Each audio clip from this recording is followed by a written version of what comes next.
As if being discarded wasn't painful enough, you have to sit back and watch your avoidant ex seem completely unaffected by the breakup, like it never happened, like you never happened, like you never mattered. Here you are, picking up the pieces of your broken heart that was shattered into a million pieces. It feels like somebody reached into your chest and ripped out your heart and punched you in the gut at the same time. You thought you had met your person, your twin flame, your soulmate even. You felt seen, heard, wanted, and desired like never before. You felt like you finally got it right this time. And then it's over, and you are given little to no coherent explanation as to why the relationship had to end. Vague excuses at best. I can't give you what you need. I'm not ready for a relationship right now. I just need time and space to work on myself. Work is so busy.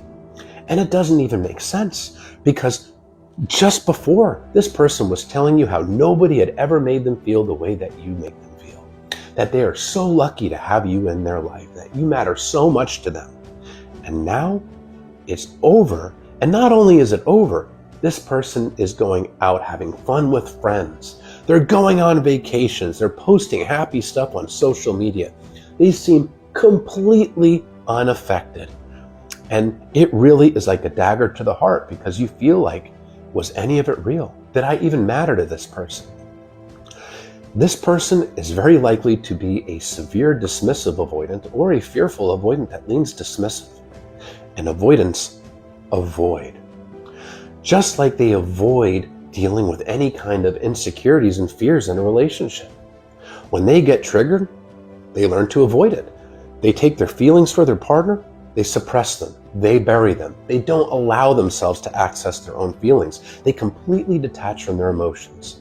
So when they shut down, blindsided you, discarded you, or slow faded out on you, they took their feelings for you and suppressed them. And with that suppression of those emotions, empathy also goes out the door too.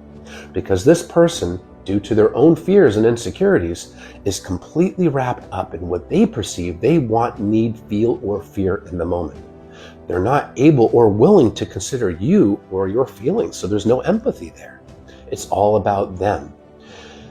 Avoidants are deeply insecure people that have a very specific set of fears, and these fears are abandonment, rejection, and engulfment. Engulfment is the fear of losing your independence in a relationship to somebody who's going to abandon and reject you. And it all stems from consistent childhood emotional neglect. This is a person that wasn't given the love and the nurturing in the way that they needed. So in a relationship, when things are going well, it will trigger their fears. Emotional intimacy is building. You're getting closer. That feels unsafe to them. They've learned to fear vulnerability because it wasn't safe for them as a child. They have this core wound of defectiveness, and they're afraid that they will be exposed as being defective if they let somebody in. And the more a partner makes them feel, the more that somebody pokes at their heart, the faster they shut down and push you away.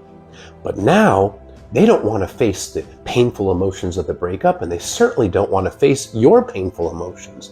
They don't want to take accountability for what they did. They want to avoid it. That's what they learned to do. Avoid problems, run from issues, stick their head in the sand like an ostrich.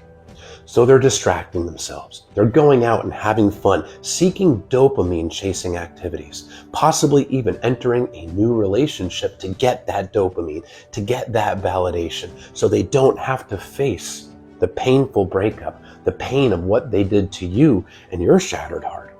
Because if they were to look within and process those emotions and take accountability, in their mind, it would confirm their own perceived inner defectiveness. Too painful. So they look to avoid, suppress those emotions, run from the problem, and pretend like it never even happened. Distract, avoid, distract, avoid. That is what they are doing. It doesn't mean that you did anything wrong. It's not a reflection of you or your self-worth. What it is a reflection of this person, their inability and unwillingness to process emotions and to actually self-reflect in a meaningful way. This is a reflection of them and their attachment wounds, as well as their character, but it's not a reflection of you. And in most cases, it's not because you did anything wrong, it's because you did everything right. And this person felt like You were too good for them, and it was inevitable that you were going to figure out that you were too good for them. And rejection and abandonment is inevitable. So safer to push you away and abandon you than risk being abandoned themselves. It's a maladaptive defense strategy. And the way they've learned to protect themselves is to just avoid anything negative or painful, including the breakup. So yes, they're going out and distracting themselves. They are acting as if it never happened, but that's how they've learned to keep themselves safe. No, it's not healthy. It's a reflection of them, but it's not a reflection of you. You never would have treated them that way. You never would have discarded them, blindsided them, broken up with them without giving them any coherent explanation. And you certainly would have shown them empathy. You prioritized this person, and this is what you got in return, a broken heart. You didn't deserve it. So be kind to yourself. Don't beat yourself up. It's nothing that you did. You can't make somebody behave this way.